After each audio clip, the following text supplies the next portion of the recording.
that fucking area of Colorado is here. Yo, we bike. Thought You Should Know podcast. Deeq be knowing. I can't call you Scotty on the board. I gotta figure out. I can't say Scotty in the booth no more. I gotta figure out a new alias for you. You'll have one next episode. For now, it's Scotty on the board, man. He'll be ball off to the side today because somebody told me ball off to the side adds a good aesthetic. Yo. Ball off to the side. Ball off to the side. No, formerly known as Scotty in the booth. Scotty on the boards. All right. So I am going to start today off because the world shook the other day. My world shook. Your world shook. Ball off to the side's world shook. You know why? I already know what it is. Because Pusha T released music. Absolutely. Pusha T released music. He released Pusha T level music at that. This is a momentous occasion in my world, man. I'm gonna be honest, man. I'm a person that waits hat in hand for this boy to release music. So I'm usually waiting with my hat in my hand for about 2 years in between music dropping. In this case, 3. Yeah, so shit is great. Diet Coke is great. I'm literally so like dug into the trench of waiting on this album that I'm listening to the snippet montages from the songs he released at Paris Fashion Week on YouTube. I'm down bad. But it's almost here. And talking his shit is only he can talk his shit. He said I got the motherfucker album of the year already. So, you know what? If it's not, I'm still gonna say it is. So he basically saying that, yeah, Drake and Ye. Yeah, you my boss. Light skin boy, I hate you. My shit better than both of y'all's. So patiently waiting on that. Don't care what it's called. I just saw the little cover art that he did for the song that didn't release yet. Just all the coke sitting on Lana Del Rey's face. I'm 100% ready. I'm fully energized.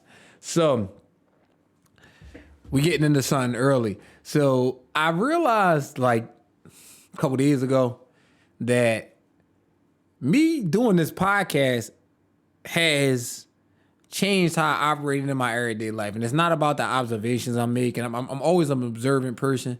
And I'm not like, I didn't change the scope in which I view things to say, oh, I'm going to view things this way because I'm going to talk about it on the podcast. No, I realized that some shit is changing and how I go about things because me doing this podcast and putting these words on wax, I realized that, yo, I can't not be out here living the shit that I'm talking. So it's like, when I say just talking about, because I feel like a lot of what I give is of substance. At least that's the reception and feedback that I get. And that would be me giving game that ain't mine if I'm talking about that shit and I ain't living it.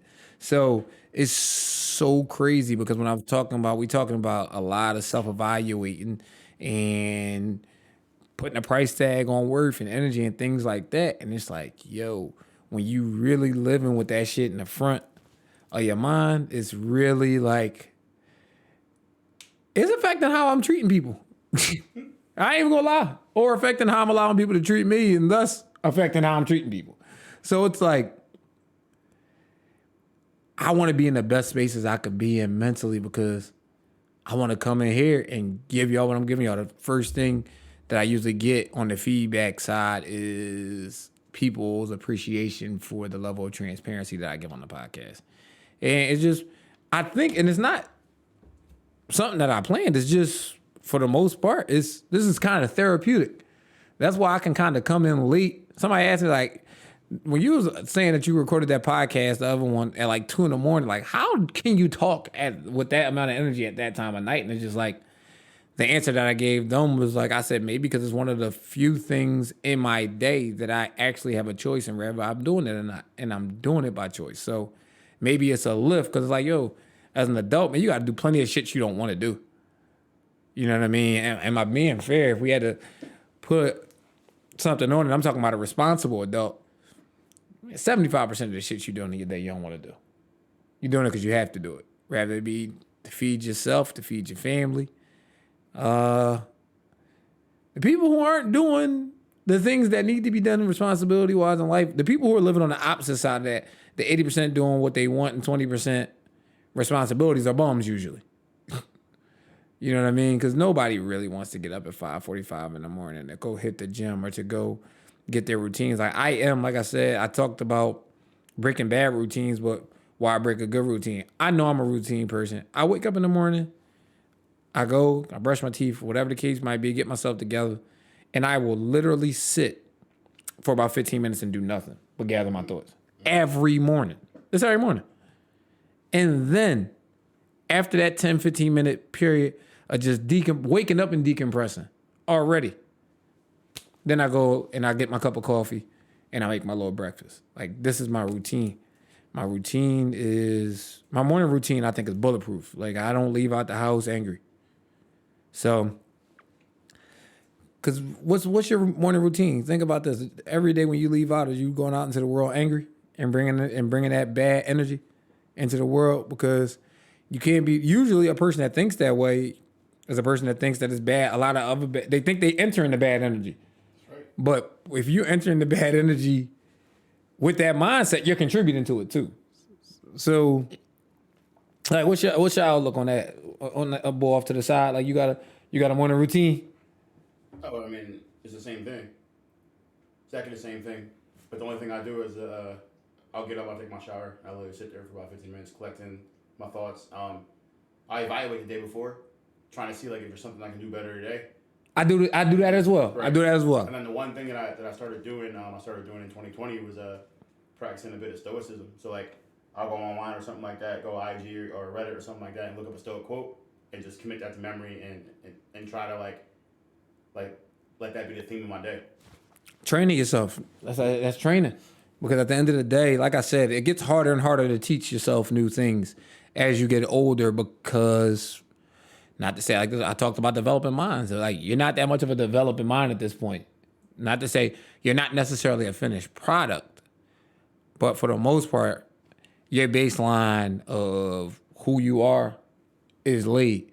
So it's just like at the end of the day, with people who are, when they say like a person's a former addict or a person's a former alcoholic, no, they're still both. Yeah. They're still both, even if they made the conscious decision that they're going to make it a priority for themselves to change said thing because they know it's not good for them. They have to make a conscious effort every day not to do it. Therefore, they are still it. Yeah. So you can realize something bad about yourself, and you can't change necessarily the core fabric of, it might just be part of the core fabric of you, but you can make conscious efforts to suppress said thing if you know that it's not a positive for you and the product that you're putting out in the world. And I told you the product that you're putting out is your life, essentially. So just talking about, again, those routines. Think about your mornings. Somebody made a comment to me saying that, because I'm an alarm that goes off like during the day for like reminders and things like that, the same alarm that wakes me up. They're like, like there's studies that you're not supposed to be like, you shouldn't be waking yourself up that abruptly. I said, yeah, I know. But it's like, so my brothers and lady, my sister, will probably know this. Yo, my dad and mom had like the loudest alarm clock in the 90s. And I'm talking about one of those, wah, wah, wah. I'm talking about in the 90s, like, it's traumatizing. Yeah. Like, that's why it's still, I can still hear the sound. I probably haven't heard this clock go off since like 98. I can still hear it. Like, it's still like, yo. And I'm talking about going off in my parents' room and it wake me up in the other room. So it take that level of noise to wake me up out of my sleep. So that's not a good thing. But as far as alarms go, it don't take much to wake me up out of my sleep. But as far as an alarm goes, it's super weird. I guess, different things signal different things. Different things trigger different things in you. And that alarm brings me back to a time where I'm like, my dad used to wake up so early. And my dad is a person, I really don't need an alarm clock to wake up in the morning. My body's pretty programmed. My dad didn't really need an alarm clock. Because I remember once we had that until we moved out the project, and then we moved into the house we was in. And he didn't take that shit with him. So, and my dad he's one of the people, he like, routine. He wakes up every day around, at that time, from 5 to somewhere between 5 and 5:30 for years, for my whole life until he retired. So, but saying all that to say nothing, because I forgot. But listen, man, it happens. It's a lot of minutia up here. This also is allowing me to get a lot of the minutia out of my head having this platform. So y'all never gonna have too short of an episode from me because it's a lot that I can get off. But knowing, it's so funny how the whole Deeq be knowing thing kind of came full circle. The Deeq be knowing hashtag itself, I think I started in 2010 on Twitter. Yeah, it was Twitter. And it was just like, I just used to state silly shit. And like, yeah, because Deeq knew. Like, Deeq be knowing. And that shit. The first fan had to be Steve. Steve Shout out to Steve Smith. Yo, it probably was Steve. I'm telling you. And it's so wild that me and Steve have started bumping into each other again in life, talking about shit going full circle. The Deeq be knowing was birthed right here, actually, in this studio 12 years ago. And you talking about some shit that grew legs. And I don't know what it is about it, but my black friends just like accepted it because they know me as like Deeq. I don't know why it became such a thing where my white friends loved it. I don't know why. I can't explain why. Even without that, right? After that, it was done. It was a wrap. So I don't know how this shit goes now if you get like these alerts. So back in the old Twitter days when Twitter had a homepage, when it wasn't just like your timeline, it's so long ago now I can't even remember exactly how it was. But when you went onto Twitter, when you were going to sign yourself in and all that, once you signed in, they got the trend in the Discover page and stuff now. They didn't have that in the way that it's created now then. But you would see the top tweets in the world on your homepage. And one day in the studio, just a random ass day. So there used to be a TV mounted behind me in the back corner that you can't see. That's it was a little off to the right of the computer that you can see in the background. And he used to have a Mac Mini hooked up to that, and that was just my little headquarters. I'd just be over there. I'm in my corner, I'm minding my business. So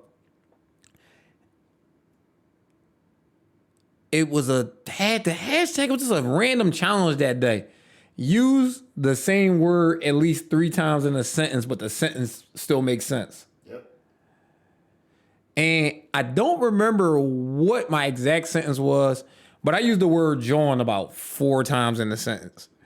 And at the time, Philly Twitter in 2010 was really its own world. Like when they say Philadelphia ain't a part of Pennsylvania, like Philly Twitter really wasn't a part of Twitter. It was just literally its own place, and it was a very dark place too. That shit could not exist in the capacity that it exists now in no way, shape, or form. Like so many of us would have been canceled. It's not even funny. You talk about insensitivity. We thrived off this shit. Yeah, no.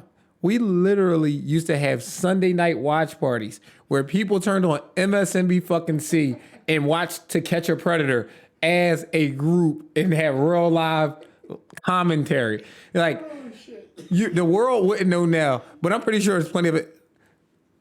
Look up the hashtag TCAT. It is insane. I haven't looked at it in years, but I remember when it was happening. It was insane. But I just remember at that time I had tweeted whatever I tweeted. And maybe like 20, I think I maybe like went to Wawa. So I came back like a half hour later. And somebody like, yo, did you on the homepage of Twitter? I'm like, what? So I go now. I got notifications from Twitter, emails from Twitter. You have a top 10 tweet in the world at this moment. And they just kept sending you like alerts and shit like that. And I went and I'm like, yo, this shit is really on the homepage of Twitter. And that was like the funniest shit ever. But I had people follow me just based off of that. And the tweet, I hashtag Deeq be knowing. And it just was like, it's lived through some eras now. Went to work and literally everybody was calling you Deeq be knowing. Like it was weird. And then like about people that generally would not be saying this. Yeah. Like, what's up, Deeq be knowing? Deeq be knowing. I'm like, holy shit. And I'm like, yo, it became the funniest for me because like the next year, well, no, not the next year, that same year was in August of my brother's first year of college. And random white kids who I don't know calling me Deeq be knowing. It's funny. Like real life comedy. But, I mean, 12 years later, it's still here. Still annoying. It's taking on such different meaning because as Deeq be knowing, it's kind of I have to carry myself in a certain manner because I fully understand now as an adult what people mean by ignorance being bliss. Because man, you get to live so loosely when you don't fucking know. And there is a blessing and a curse to knowledge. Because when you know, you are fully accountable. Now, you might be accountable anyway, but you are fully accountable when you know. So I talked about the giving grace thing, right? And I really sat with that for like the last week. So, because I got a lot of reposts just based off of that statement alone. Like, when you want grace, you got to give a little grace too. But it's like, how much grace do you give a motherfucker that you know playing with you?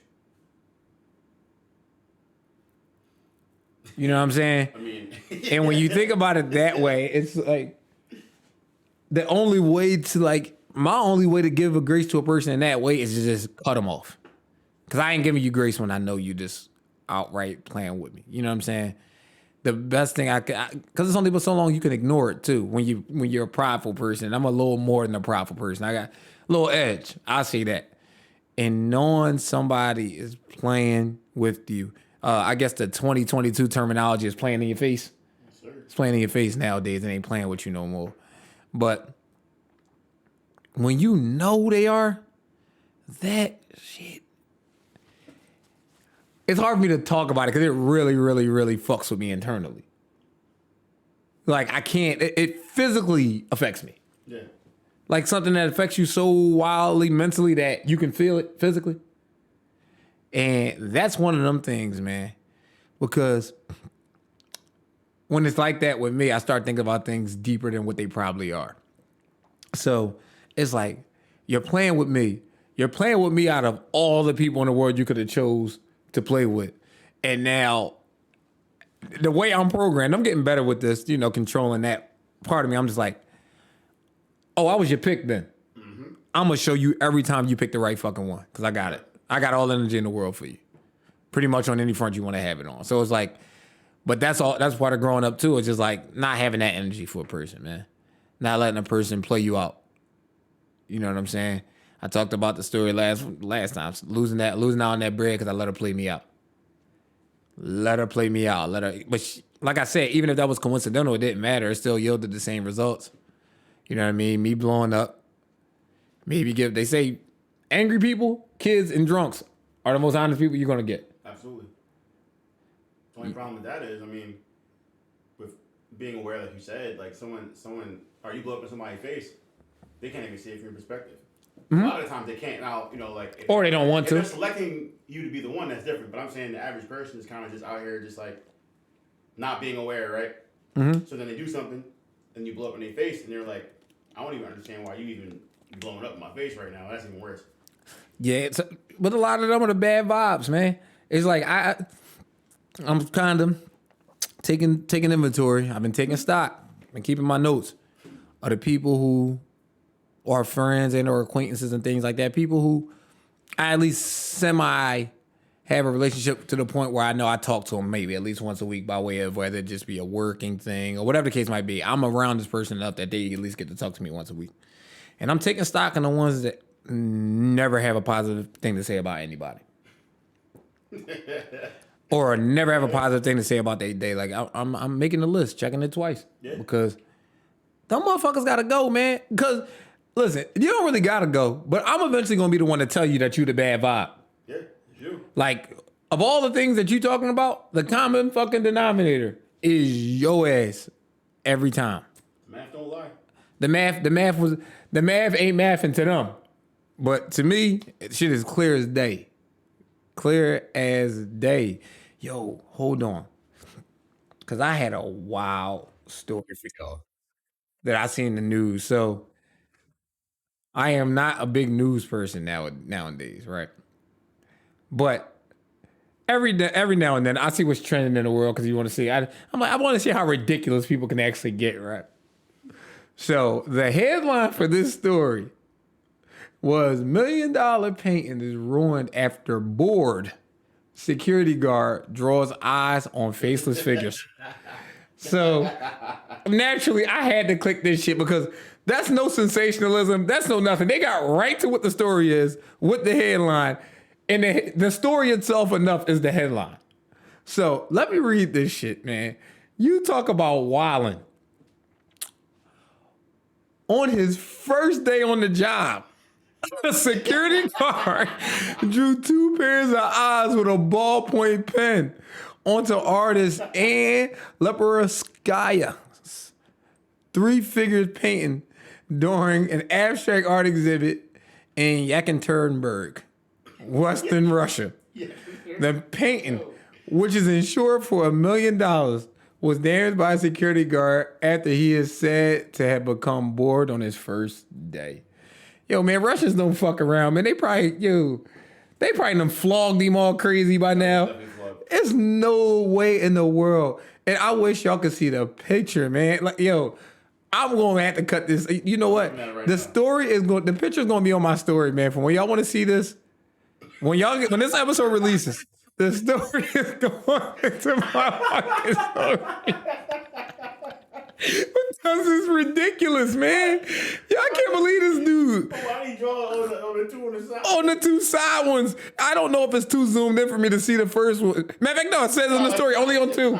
Yo, it's 3 figures. They're faceless. And it's 2 outside of 1 in the middle. And the 2 on the outside, he drew fucking eyes on with a ballpoint pen, man. Yo.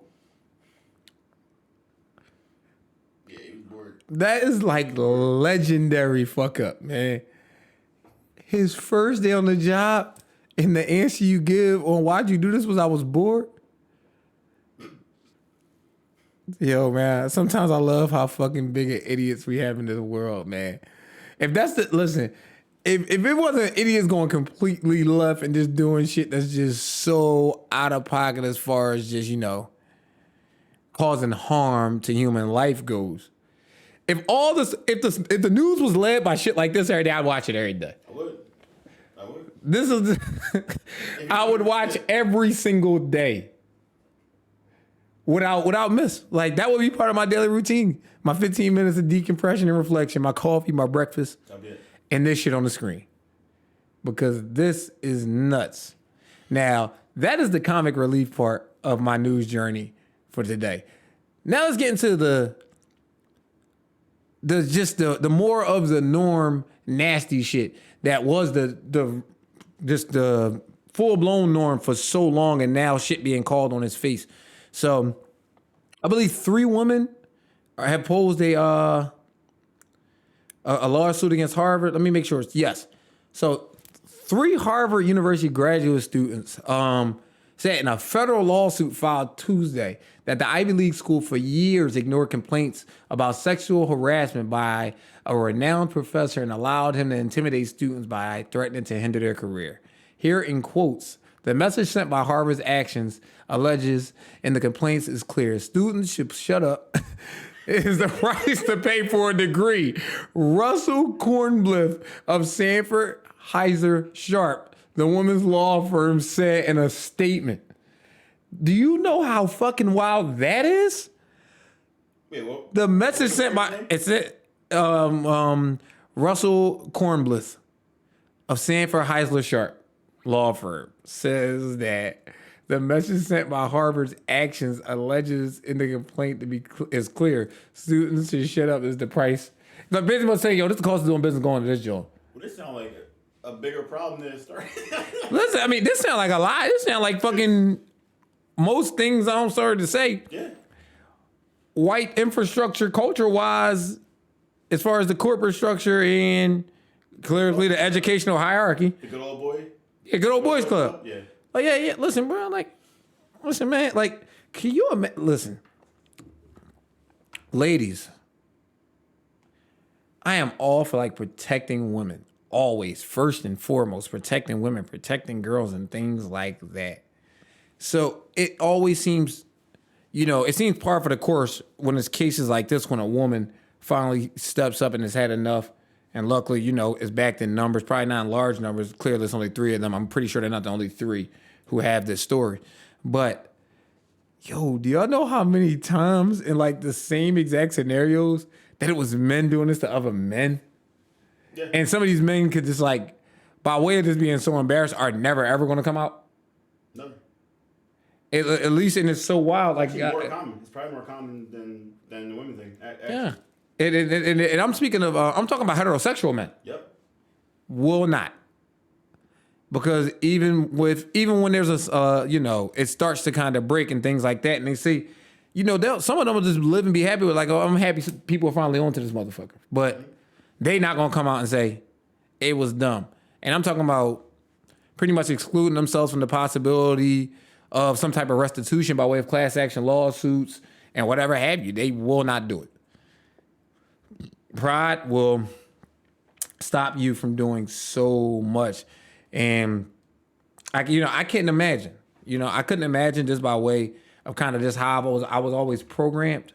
I'm never one of those people that says, all right, just because it couldn't have been me, I'm never gonna be the person why I say I can't see how this happened to somebody else though. You know what I mean? Because that's like a big thing. And that's a big thing why a lot of people don't come out about this shit. Mm-hmm. Because the people who it hasn't happened to will state why it hasn't happened to them and how they can't see how it could happen to somebody else. It's just like, make that make sense too. Can't. You know what I'm saying? It's not being self-aware. Yeah, it's not being self-aware. It's not being realistic. And it's just like, some of the things all right, shoot those people who I just shitted on a little bit of bail, right? I have been one of those people with certain things once it comes out, and it comes out just how many generations it's been occurring, things like that. I'm one of those people like, I don't see how the fuck this went on this long. Yeah. And there's a lot of shit I ain't touching on right now because I just don't feel like it. That I can really, really, really get into because it's going to become the show, and I don't want it to become the episode. Yeah.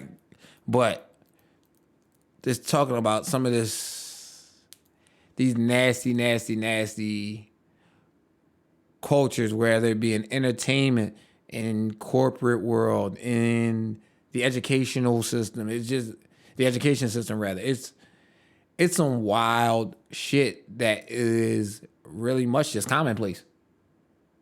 It just comes down to the power dynamic, right? It's like anytime you give someone who's just not generally a solid person power, they're going to corrupt that power. So it's like, you're at this school situation where it's like, all right, so what can I do?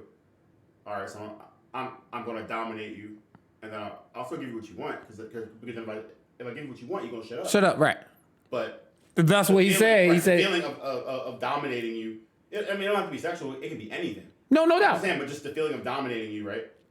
It just tells me these people are just weak in life. Like, they're not walking around like this in real life. Like, they're just taking advantage of power dynamics. Yeah, but it's a simple, for at least what you just said, I have a simple answer for that. When you're like, yeah, you're putting people in positions who aren't solid. Yeah, because they were put in that position because they fit a type. Exactly. Between whatever age, heterosexual, white male. At least heterosexual in how they put the image out there of themselves. Exactly. Because a lot of these guys who come out after time and they find, I'm giving an extreme here, but it's not that extreme because you've seen so many cases of it. Men fondling women in the office, fondling other men in the office by way of them being the person in power. When all this shit comes out, what's usually the case? The wife and children are embarrassed. Things like that. Yep. And it's just like, nasty world we live in, man. Nasty world. And like I said, I definitely couldn't have been the guy in some of these situations because I'd have been dead. Well, I wouldn't have been dead. Somebody would have been dead, not have been in jail. Somebody. I mean, it's crazy you say that because, like, this is mild. I mean, like, you gotta remember, like, this whole thing, like, I mean, if you want to take it back to where it really started to hit and people started being aware of it, 2000 Catholic Church? You know what I'm saying? It's the same shit.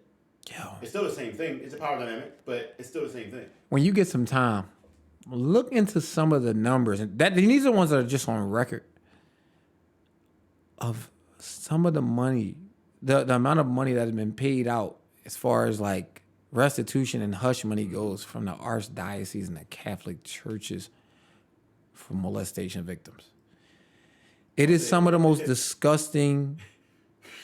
The figures are insane. I'll say that much. So And it's funny that it kind of came to this. Is not a funny topic, funny but somebody yesterday this morning actually on my Twitter timeline said, "God damn, all the Catholic schools closing one by one."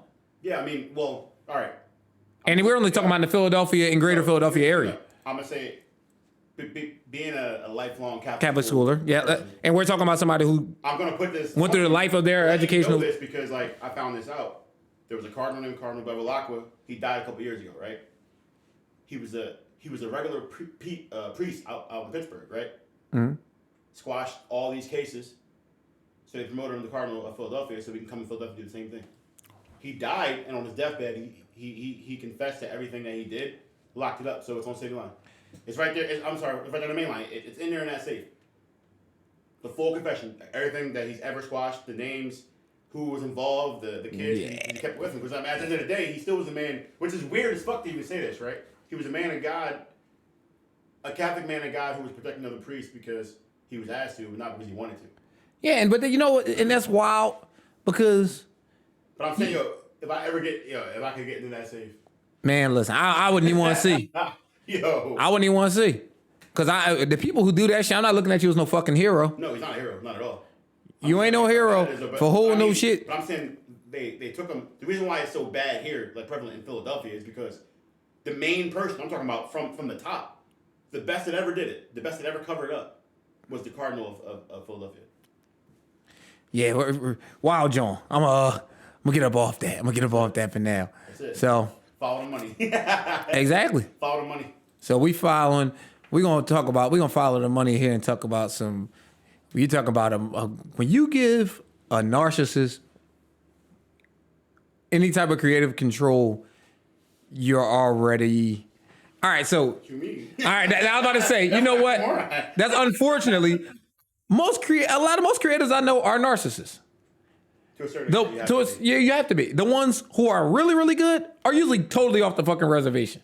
So I think Kanye West's Netflix documentary entitled Genius was supposed to drop either next week or the week after. He has halted. Now, they should have known what the fuck was up because they said when he signed the contract, he was insistent upon the fact that he had to have final say. Yep.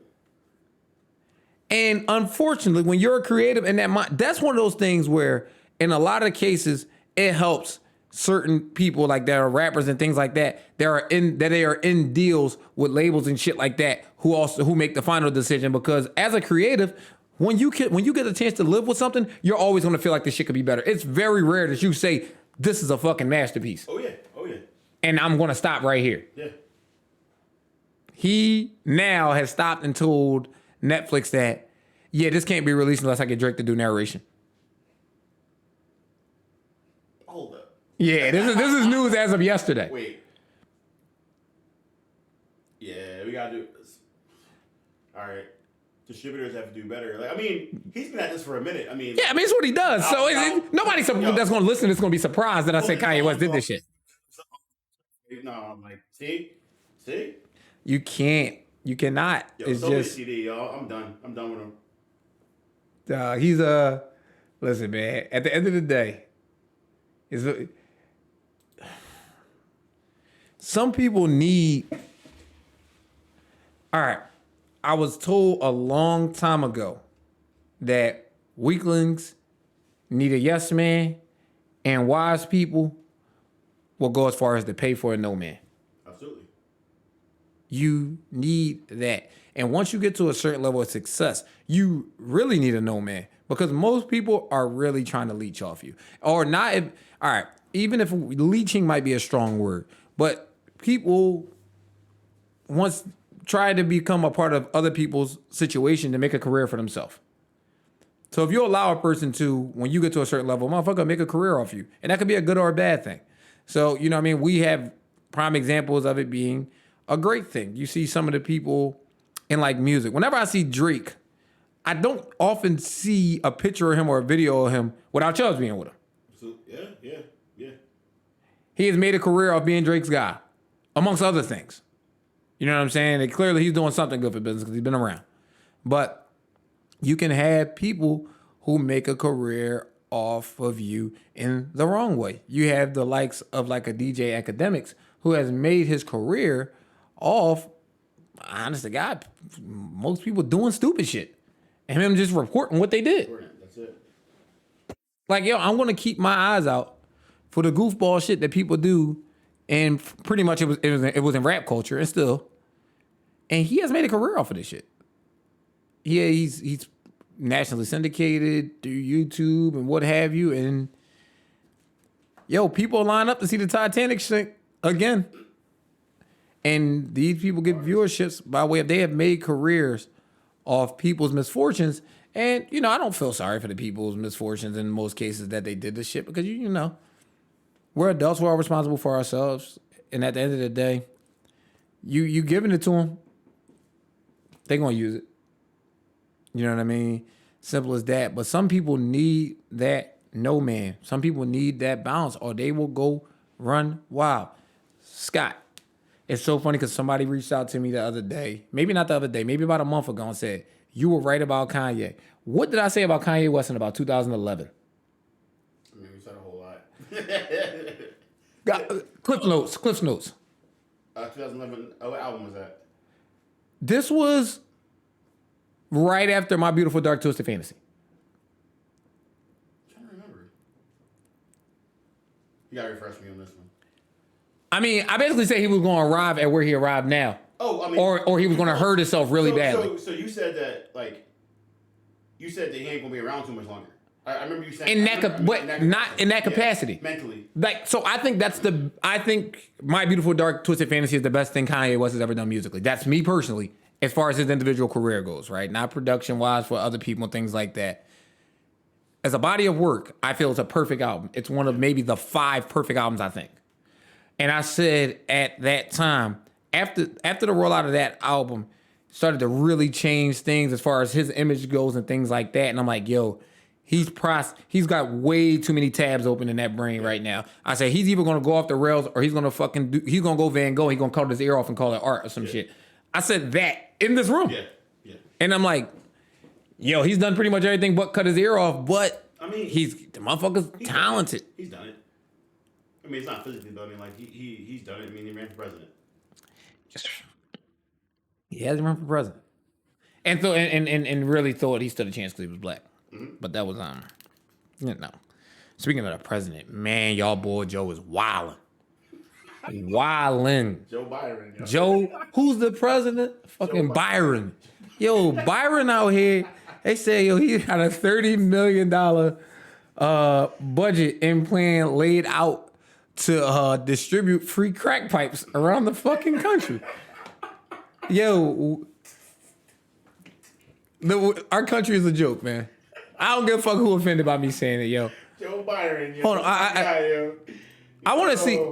You know what? Sometimes you just gotta look up. You gotta Google some shit news-wise just to see what the headline would be. I'm just gonna Google Joe Biden crack pipe, right? Because I'm curious. There it is. The GOP is outraged. Listen, I usually let Scotty do his job, but I had to look this one up too. So I want you to say the funniest two. I want you to say the funniest 2 headlines that you see. I just got first one. GOP outraged. Like, come on, man. Of course they outraged. Hold on. Biden administration distributes syringes. I can't even read. And crack smoking kids? Yes. That's what I'm talking about. The crack pipe. Smoking kid? Listen. Hold up. Let's see here. Yo. All right. From Obama phones to this? Man, listen. Dog. It says Marco Rubio says Biden is sending out free crack pipes. The harm reduction program explained. This is one headline. I'm only giving 2.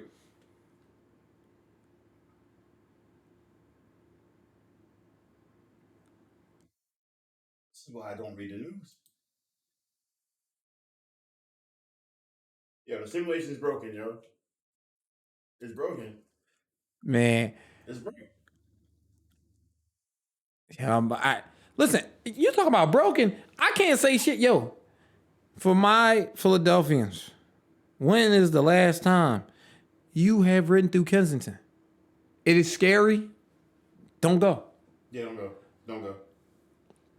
What do they say? What do they usually say on Twitter? Hey, very ghetto. Do not recommend. Do not recommend. Yo, go ride through the corner of K and A at 12 noon Don't do it. on any day of the week. Yo, it's ice cream trucks out there handing out dope needles.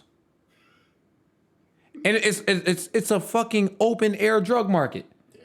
They are shooting up on people's steps in front of the Chinese store, in front of the poppy store, in front of the bodega, the corner store, whatever you want to call it. In front of the cops. Yeah. Cops will be watching. It's an open air drug market. It is insane out there. Like, all right, so trying to give. It's very zombie apocalyptic. And one of the biggest complaints, I'm sorry to add a little bit of a comical spin on some shit, right? From local residents is the fact that people be shitting on their stuff. Yo, I gotta laugh to stop from being like furious because, man, yo. All right, so. I've seen a human being shitting on my steps. Listen. When the last time you stepped in dog shit? Can you imagine stepping out your door into human shit, yo? I've done it. All right, we gotta save this. You know what? I gotta go. Say that one. I've done it. Yo, Scotty said he stepped in human shit before. Yo, me and him gonna get into this off mic, but because I need to hear this before I get out of this room today. But yeah, maybe we come into the might drop it as a bonus segment. Yeah, we'll just, How Scotty stepped in human shit, because I would love to hear this. And this ain't baby shit. no. I'm talking about full grown. You talking about grown man shit. Man, yo. This is not me signing off, by the way.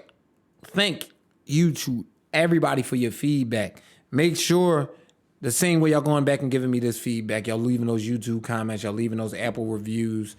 Where I'm talking about wherever you choose to listen. We're out on Spotify, Apple Podcasts, Anchor, and of course visually on YouTube. To see the amount of people screenshotting or posting in their stories that yo, man, a lot of people watching it. And that's a blessing for me to see, because that was one of the reasons why I pushed it back, because I didn't want to drop it visually too. I didn't give a fuck if nobody ever watched it personally, but it was something I wanted there, because unlike terrestrial radio or something where if you miss something, you missed it, unless you're something as popular as like The Breakfast Club, where now their radio station show is also syndicated as a podcast. Mm-hmm. If you missed something, you missed it. And I can't wait to get to the point where, by way of y'all putting it out there word of mouth, or by way of me just traveling around and putting it out there, gaining new fans by the time I'm at like episode 50, God willing. And now I have nothing but back catalog. They might have heard episode 50 and loved it. And now guess what? They got 49 other episodes. And by that point, it might be episodes. It's not even about probably. You're going to have episodes. You're going to have bonus material and things like that. It's going to be so much content. And the content is going to be based on that consistency that I keep talking about. And so today also, Sports Minute. We are on the eve of the NBA trade deadline, man. And yo, teams are saying fuck the Sixers and very much so fuck Ben Simmons, right? So about yesterday, the rumored report was that Ben Simmons and Steph Curry were what the Brooklyn Nets wanted for James Harden. This was like yesterday. As of today, which is on NBA deadline eve, the NBA trade deadline is tomorrow. It is now being said that in the James Harden package, the only way the Sixers can get him is if they want to give him Ben Simmons, Steph Curry, Andre Drummond, and Matisse Thybulle.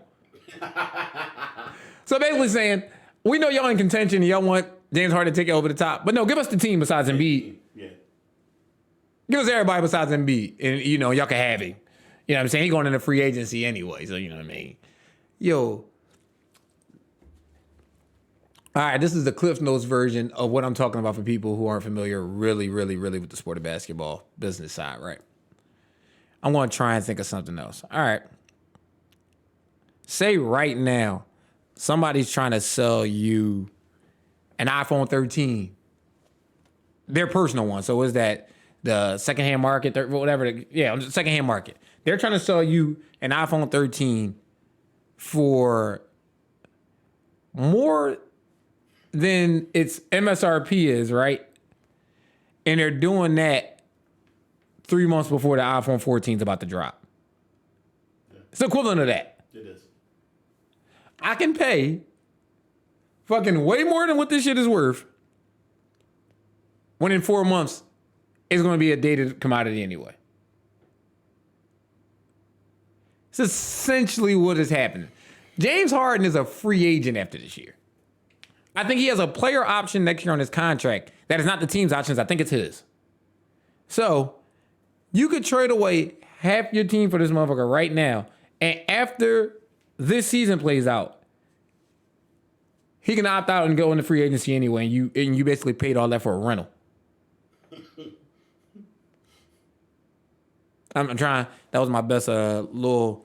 How did the young boy go with the gif with the African young boy? When he looking up at the white woman? Yep. Come on now. Come on, Brooklyn. Just say you don't want to make the trade. I hate when a person counters. I'm not countering no shit that I'm not willing to do. And the equivalent of doing that is just asking for astronomical shit that you know a person not going to say. It's not even an option. Right. Just say you don't want to do it. Right. It's easy. It's much easier. It saves people time. It saves your time. And actually saves a little face, just to be frank. It does. People can call you an asshole, but people won't call you disingenuous. Mm-hmm. You know what I mean? I'd much rather be called an asshole than disingenuous. You know what I'm saying? I got a lot, usually from women. I'm a hard person to read, but they know what they get with me for the most part, though. Read is a whole nother thing in itself that I never, whenever that's said to me, I kind of, it bothers me in a sense. Cause like, why are you trying to read me? Why you trying to read me? I'm trying to, that shit, that bothers me. Like, why figure me out? Like, figure me out. If I'm that easy, if you could figure me out, it's just like, where's the fun in that? Unless you're not looking for fun, you're looking for, well, a specific thing of what you want, and you want to go that way and go to the plan. I know some very to the plan people who don't live very entertaining lives, like at all. Yeah. And you know what I'm saying? And aren't necessarily unhappy or anything. It's just how they live. I know some very, very, very meticulous people. And most of them fall into the top percentage of earners too, that I know. Shit like engineers and things like that. They're very, very, very to the letter, to the number. And it works for them. But I'm a little more, I like to try shit. Like I said, I think I'm as well-rounded as I am of a person because I tried stuff early and I still try stuff now at 32. And I'm not looking to stop. You know what I mean? I'm a person that looks for things and looks for new interests and shit like that because I like to be in a good space. I don't like being down. You know what I'm saying? And it was a lot of things I'm approaching now. Next week, within the next 3 weeks, will mark the 1 year anniversaries of the loss of my mom, the loss of my uncle, and the loss of my great grandma. So I'm actively looking for shit to just kind of keep me up because there's enough that could bring you down. You know what I'm saying? But we've been talking about beware of the bad vibes earlier, right? Or, taking yourself out of a person's circumference before you have to tell them the problem is them. Mm-hmm. Beware of these people too. So I watched the movie House of Gucci the other day. It finally is out on streaming services. Not for free yet, but it's out. And won't get into too much of the story, but Lady Gaga's character in the film pretty much ends up marrying into the Gucci family. And her husband, the son of one of the founders of Gucci, played by Adam Driver of, the newest iteration of Star Wars fame. What is it, Kylo Ren? Kylo Ren? Yeah, sure. Kylo Ren's character. And she basically infiltrates, and she ends up being one of those people who, in the case of him, He just looked at it as like a person who was like his biggest supporter and just, but wherever a person who you think is your supporter was always entering every situation with that person's not fucking smarter than you. And if they're not going in the direction that you tell them to go in, either if they're your superior in the situation, we got to find out a way to unseat them. And typically the person who's doing that and telling you or telling a person to fuck over everyone is telling them that because those people are your safeguard from the person who's in your ear. Because the moment you fuck over everybody that they tell you to fuck over and they're all out of the way, I can assure you that person's going to fuck you over. Absolutely. It's like, it's a certainty. It's military tactics. It's definitely military tactics. It's divide and conquer. Yeah. Textbook. Divide, isolate, Conquer. They're trying to get everybody off. They're trying to make you get everybody else off the island. And when it's just you and them on the island, they're going to fucking poison you. Because they're also a coward, too. Most people who do that are cowards. So it's like, they're not going to stab you in the back. They're not even that type of vicious. They're going to poison you. And you won't notice. You're just like, I'm not feeling well. And then you might realize it as you kick the bucket. Mm-hmm. Or you might not never realize it and think that you might die thinking that person had your best intentions in mind. And it's like, Don't, like I said, get you a no, man. If a person has never told you, and I'm talking about people who are who've been around you a long time, if they're necessarily, or quote unquote, a part of your team. If they telling you everything you're doing is right, they kissing ass. Or they got an angle. Either way, people kiss ass because they got an angle. Mm-hmm. So it's just like, the person who I trust the most is the person, and I ain't talking about a person who's just drawn and stirring the pot, but I'm talking about a person who has an objective view or who's going to step outside of the shit and say, well, all right, I see how you got this, but have you ever thought about it this way? That's why I value my dad's counsel so much, because he's always been that. And I think a lot of that was he never wanted me to think of something single-tracked. Because if the moment shit went off the rails a little bit, when you're thinking about things, like it can only be done this way, it can only be done this way, it can only be done this way. You're done because there's no adjusting because you never thought about it a different way or from a different angle. So once it doesn't go the way that it was planned, you are royally fucked, as someone once said. And you don't want to be that. Be adaptive. Be adjustable. Be yourself, though. Like, this isn't me saying that you got to wave in the wind. That ain't where we going with that at all. But you have to be aware of something that you don't have 100% control over. And it ain't many things that you got 100% control over that involve moving pieces. You know what I'm saying? So be aware that thing could come out of left field to knock you off track. And when you get knocked off track, are you going to stay off track? Or are you going to get back in the race? So my advice and my thing I want to get out there today is stay in the race. Stay in the race. It's going to be people who try and take you off of track. It's going to be times where you feel like the race was already won by somebody else and I can't do this. Like I had this plan to do this. I had this plan to do that. And somebody else doesn't. They does it successfully. And you feel like that person wasn't even in a race with you, bro. That person ain't worried about you. That thing can successfully be done by someone else too. Why not be you? Why not be you? Thought you should know that. Deeq be knowing. Episode 5 in the books.